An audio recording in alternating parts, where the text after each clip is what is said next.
जय हिंद। इस वीडियो के पूर्व जो भक्तिकाल का परिवेश भाग 1 और भक्तिकाल का परिवेश भाग 2, उन दो वीडियो में हमने भक्तिकाल के उद्भव रूप, उसके जिम्मेदार विभिन्न परिस्थितियों पर प्रकाश डाला था।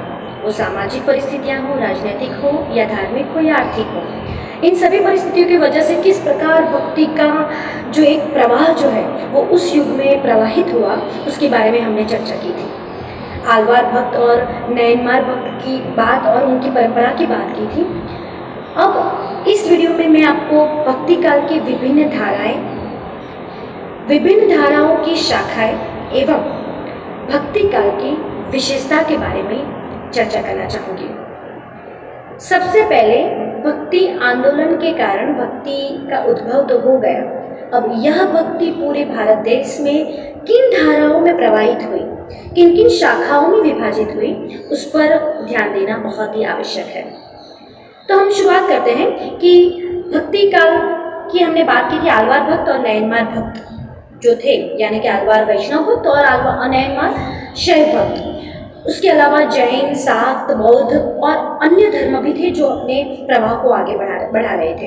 और सबसे बड़ी बात यह थी कि केवल हिंदी साहित्य में नहीं किंतु सभी साहित्य में इसी भक्ति का प्रचार प्रसार हुआ था और इसी कारण भक्ति काल को स्वर्ण युग कहा जाता है। अब यह भक्ति काल प्रवाहित तो हो गया। आलवार भक्त के बाद जो है आचार्य युग, पंडित युग, ये सब जो है प्रवाह तो बहता गया, मगर इन प्रवाहों में ऐसी कौन सी काव्यधाराएं विकसित हुई जिसके कारण आगे जो है रीतिकाल और आधुनिक काल भी उससे जो है प्रभावित हुए।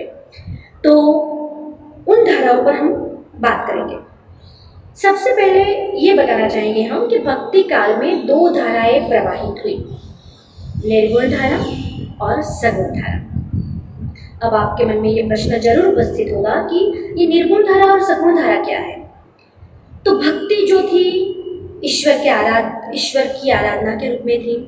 ईश्वर को अपनी परम सत्ता मानना, अपनी आत्मा को उस परमात्मा से मिलाना, यही भक्ति का मूल रूप भक्ति काल में था। अब इसी बात को दो अलग अलग कवियों ने, यानी दो नहीं, बहुत उनकी तो परंपरा आगे बहुत बड़ी थी, मगर दो पद्धतियों में ये भक्ति विभाजित हो गई। निर्गुण ब्रह्म के उपासक यह मानते थे कि परम सत्ता या जो परमात्मा है वो ब्रह्म है और उसकी प्राप्ति ज्ञान के द्वारा, प्रेम के द्वारा, साधना के द्वारा, तपस्या के द्वारा प्राप्त होती है। और ऐसे परमात्मा कभी भी हमारे सामने दिखाई नहीं देते। उनकी निराकार की जो है सत्ता है वही सर्वमान्य वे मानते थे। यहाँ तक कि वे उन आकार रहित और जो है उनकी रचना रहित परम सत्ता को मानने के लिए, उनको प्राप्त करने के लिए वो बहुत कठोर तपस्या करते थे, अपने आत्मशुद्धि पर बल देते थे। और ऐसे निर्गुण ब्रह्म जो दिखाई नहीं देते, जो निराकार है, ऐसे निर्गुण ब्रह्म की उपासना जो कवि करते थे वो निर्गुण मार्गी कवि कहलाते थे। अब यहाँ सगुण धारा के कवि भी जो है उनका प्रभाव भी बढ़ता गया, भक्ति का प्रभाव।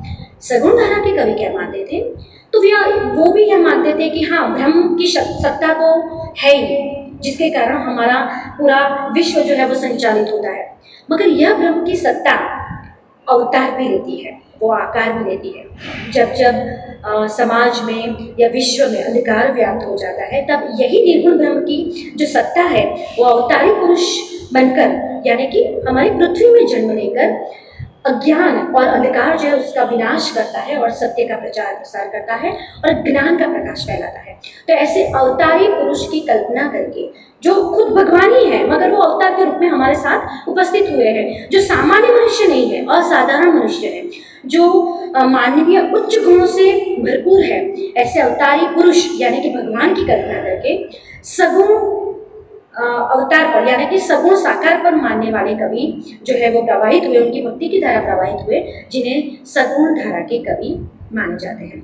सबसे महत्वपूर्ण बात यह है कि सगुण हो या निर्गुण हो, दोनों धारा के कवि एक निराकार ब्रह्म की सत्ता को मानते थे। केवल निर्गुण निराकार के कवि जो थे वो मूर्ति पूजा, बाह्य आडंबर में बिल्कुल विश्वास नहीं करते थे। आत्मशुद्धि और मानव के प्रति प्रेम की भावना से परमात्मा को प्राप्त करना चाहते थे। सगुण धारा के कवि भी प्रेम की धारा तो प्रवाहित करते ही थे, मगर उनके साथ साथ वैसा मानते थे यदि आप सगुण, आपको यदि किसी की भक्ति करनी हो तो आपके सामने एक मूर्त यानी कि एक ऐसी जो है मूर्ति होनी चाहिए, अथवा तो एक ऐसा आधार होना चाहिए कि जिसके कारण आप भक्ति कर सकें। और इसी आधारों हम अवतार की कल्पना करते हैं, अवतार की बात करते हैं, और उन्हीं अवतार जो राम हो या कृष्ण हो, उन्हीं अवतारी पुरुषों की लीला का गान करके, उनकी महत्ता का गान करके वो मानव में भक्ति का प्रचार प्रसार करते हैं। दोनों तरह के यही कवियों ने भक्ति का प्रचार प्रसार करना, जो भक्ति की धारा प्रवाहित की, उसमें भी दोनों धाराओं में दो दो शाखाओं का जन्म हुआ।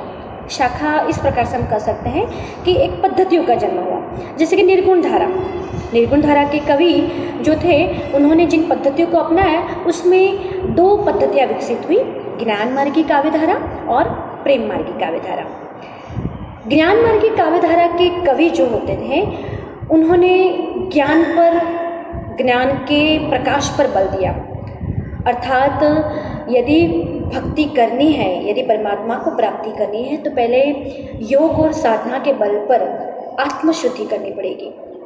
हमारे भीतर ही ब्रह्म है। जब हम जन्म लेते हैं तब ब्रह्म हमारे शरीर में ही व्याप्त होता है, मगर जैसे जैसे विकार व्याप्त होते जाते हैं और जैसे जैसे हम बड़े होते जाते हैं, वासना और विकारों के कारण वो ब्रह्म हमसे दूर होते जाते हैं, और एक ऐसी स्थिति आ जाती है कि हम ब्रह्म से बहुत इतने दूर हो गए होते हैं कि हमें फिर भक्ति के आशय से, उस ज्ञान के मार्ग से उस परब्रह्म की प्राप्ति करनी पड़ती है। ये ज्ञान मार्गी काव्य धारा की पद्धति है, जिसमें उन्होंने आत्मशुद्धि पर, योग, साधना, तपस्या पर बल दिया है। बाह्य आडंबरों का सख्त विरोध किया है। यदि भक्ति करनी है तो मूर्ति पूजा का भी उन्होंने विरोध किया है। मुल्ला को बांग देना, उस पर भी विरोध किया है। यानी कि हिंदू मुस्लिम की जो धर्म की मूल भावना लुप्त होती गई थी, उस लुप्त भावनाओं को उजागर करने के लिए, उस मूल भावनाओं को व्याप्त करने के लिए उन्होंने इस बाह्य आडंबर का विरोध किया। जैसे ज्ञान मार्गी कवि जो है, उसमें कबीर बहुत ही प्रसिद्ध कवि है। कबीर के बाद नानक जो है, दादू दयाल, रहीम जैसे कवि भी जो है उनकी धारा से प्रभावित हुए, मगर कबीर जो है उन्होंने हिंदू मुस्लिम की जो बाह्य आडंबर की पद्धति है उसमें उसका सख्त विरोध किया। हिंदुओं को उन्होंने कहा कि कर जो है आप हरि को पूछते हैं, उसके लिए मूर्ति पूजा पर इतना ध्यान देते हैं कि धर्म की मूल भावना भूल जाते हैं। मंदिरों में छुआछूत की समस्या हो गई थी। मूर्ति पूजा यानी कि भगवान को तो पूछते थे, मगर जो मनुष्य है, जो शरीर रूप में धारण है, जिसको प्रेम करना चाहिए, उसको आप दूर करते हैं, उसको अस्पृश्य मानते हैं और उसको मंदिर में प्रवेश नहीं करने देते। तो ऐसी पूजा किस काम की? और इसीलिए उन्होंने हिंदुओं को भी कहा कि जो पत्थर पूजे हरि मिले तो मैं पूजूं पहाड़। घर की चक्किया जो है उसको मैं पूज दूँ क्योंकि वो भी पत्थर है, पहाड़ को भी मैं पूजूँ क्योंकि वो भी पत्थर है, यदि हरि को प्राप्त करना है तो ये आडंबर ही है। हरि को प्राप्त करने के लिए किसी मूर्ति पूजा या किसी बाह्य आडंबर की जरूरत नहीं है। कबीर ने मुसलमानों को भी कहा है कि कंकर पत्थर जोड़ी के मस्जिद लई बनाए, तापर मुल्ला बांग दे क्या बहिरा हुआ खुदाई। यानी कि आप बांग देने की बात करते हैं कि अल्लाह अल्लाह पुकारते हैं, तो क्या खुदा बहरा नहीं है? आप भीतर से भी अल्लाह को पुकार सकते हैं। तो ये बात उन्होंने केवल मुसलमान या केवल हिंदुओं को नहीं, मगर दोनों के धर्मों के आडंबरों के विरोध से ये बात की है उन्होंने। यहाँ तक उन्होंने कहा कि हिंसा करना, मानव के प्रति घृणा पैदा करना, मानव को एक प्रकार से अपमानित करना, ये सब आप कर रहे हैं और फिर अपने को धर्म के पुजारी, धर्म के पैगंबर मानते हैं, तो ये बहुत ही बुरी बात है। और इसीलिए उन्होंने धर्म के मूल रूप को जानने के लिए समाज में व्याप्त अंधविश्वास और आडंबरों का विरोध किया। उन आडंबरों का विरोध करने के बाद फिर अपनी आत्मा की खोज की बात की। बुरा देखन में चला बुरा न मिलिया कोई, जो दिल खोजा आपना मुझसे बुरा न कोई। अर्थात जब अपने दिल को हमने खोजा तब पता चला कि हम में ही कितने विकार हैं। तो इन विकारों को दूर करके योग, साधना और तपस्या के द्वारा उन्होंने परब्रह्म की प्राप्ति का प्रयास करने की बात की, और इसी कारण वे ज्ञान मार्गी कवि कहलाए। ज्ञान मार्गी कवि की सबसे बड़ी विशेषता ये भी है कि वो परमात्मा को प्रियतम यानी पुरुष के रूप में मानते हैं और अपनी आत्मा को प्रियतमा यानी स्त्री के रूप में मानते हैं। जिस प्रकार प्रियतमा मर्यादा में रहकर अपने प्रियतम को प्राप्त करने के लिए सहन शक्ति के द्वारा और वेदना और निराशा को भी दूर करके केवल और केवल प्रियतम को प्राप्त करने की कोशिश करती है, उसी प्रकार भक्त की आत्मा जो होती है वो परमात्मा रूपी प्रियतम को प्राप्त करने के लिए सतत जो है कार्यशील रहती है, और इसी कारण उसको भक्ति का वो परब्रह्म को प्राप्त करने का आसरा लेना पड़ता है। भक्ति के द्वारा उस प्रियतम की प्राप्ति, उस परमात्मा की प्राप्ति वो कर सकता है। और इसी कारण कबीर ने बार बार अपने को प्रियतमा कहकर एक पत्नी के रूप में परमात्मा रूपी प्रियतम को पुकारा है। और यदि वो प्रियतम प्राप्त नहीं होते, यानी कि परमात्मा प्राप्त नहीं होते, तो दुख में उनको विरह को अंग साखियाँ भी लिखी है, यानी कि अलग अलग साखियों में, नीति शतक साखियों में, गुरु को अंग साखियों में, विरह को अंग साखियों में उन्होंने जो है अंत में तो आत्मशुद्धि पर ही बल दिया है और आत्मा में व्याप्त परब्रह्म की खोज करने की बात की है। तो ये ज्ञान मार्गी कवि हैं जिन्होंने इस पद्धति को अपनाया। उन्होंने दोहा और पद और साखियों के द्वारा जो है ज्ञान की बात की और जो है आत्मसुधारा की बात की।